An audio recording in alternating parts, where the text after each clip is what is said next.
નમસ્કાર દોસ્તો, આપણી સોમવારે વાત થઈ કે દીકરા દીકરીઓ હોય, પોતા પોતી હોય તેને વાંચન શીખવો, વાંચવાની ટેવ પાડીએ આપણે. પેપર વાંચો, બુક્સ વાંચો, બરાબર. આજના જ તાજા સમાચાર. મ્યુનિસિપાલિટી શાળાના એક વિદ્યાર્થી પાછળ 67,000 ખર્ચ થાય. વિચાર કરો સાહેબ, આ તો બહુ કહેવાય, ધધ કહેવાય. તો પણ 6 થી 7, 8 આ ધોરણના બાળકોને વાંચતા નથી આવડતું. લો, ગુજરાતી વાંચતા નથી આવડતું, નવાઈની વાત છે. શિક્ષકોનો વાંક છે, મા બાપનો વાંક છે કે વિદ્યાર્થીનો વાંક છે, એ આપણે નક્કી ના કરી શકીએ. કારણ કે આપણા જમાનાના તો શિક્ષકો હવે રહ્યા નથી. ને પેરેન્ટ્સની તો સાહેબ વાત જ ના કરો. પેરેન્ટ્સ મોબાઈલમાં હશે ને કહેશે લે આ ગોખી નાખ, પણ ગોખે નહીં દીકરો. દીકરો બે ચોપડીની વચ્ચે મોબાઈલ લઈને બેઠો હશે. આજના તાજા સમાચાર. 67,000 પર યર.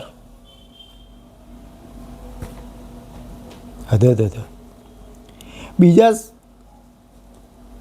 સારામાં સારા સમાચાર. સાવલિયા શેઠ મંદિરમાં એક જ મહિનામાં 40 કરોડનું દાન સાહેબ. બોલો, 40 કરોડ એટલે શું કહેવાય? એક મહિનાની આવક. બરાબર. મને તો ઘણીવાર વિચાર આવે કે આ ટ્રસ્ટીઓને જલસા થઈ જાય જમા. આપણે કોઈને એ નથી કરતા, પણ આમ રમૂજ કરીએ છીએ.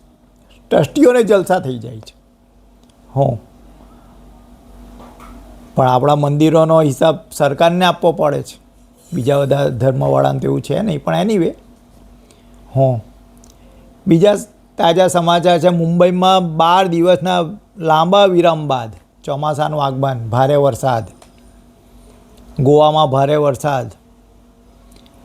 ને સૌથી ચર્ચામાં જે વિષય છે હમણાં, શ્રી રામ મંદિર ટ્રસ્ટી ફરીથી રચવા FIRની ભલામણ. બોલો, આપણી પાસે તો કોઈ શબ્દ છે? આપણી તો ચાંચઈ ના ડૂબે આમાં, એવું મને લાગે છે. ચાંચ ડૂબાડીએ તો ડૂબી જાય એવું કંઈ જરૂરી નથી ભાઈ. શું બરાબર ને? પણ વિદ્યાર્થીઓને આ જે સમાચાર આવ્યા તે પ્રમાણે બાળકોને વાંચતા શીખો. મોડે કરાવો, એને કવિતા મોડે કરાવો, નિબંધ મોડે કરાવો, જેમ આપણે કરતા હતા તેમ. આખા એમના જીવનનું પરિવર્તન આવશે, રિઝલ્ટ સારું આવશે 100%.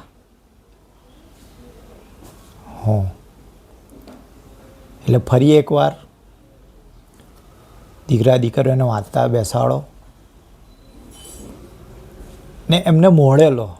અડધો કલાક 15 મિનિટ એમની પાછળ 3 દિવસે એકવાર લો એને, કે 3 દિવસમાં તારે મને મોડે કરીને આપવાનું.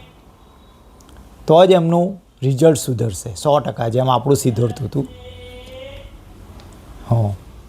ગુજરાતી ભાષા પર આપણે ખૂબ ધ્યાન આપવા જેવી બાબત છે. અંગ્રેજીમાં તો આજે તો 10 ચોપડી ભણેલી માં હોય ને તે પણ એના દીકરાને એમ કે ભાઈ તું અંગ્રેજીમાં ભણ. એક આખો વિષય અલગ છે, આપણે એની ચર્ચા કરીશું. બરાબર છે? ચાલો, બુધવારની બપોર છે. અશોકભાઈ દવેનું ખાસ વાંચજો. જય શ્રી કૃષ્ણ.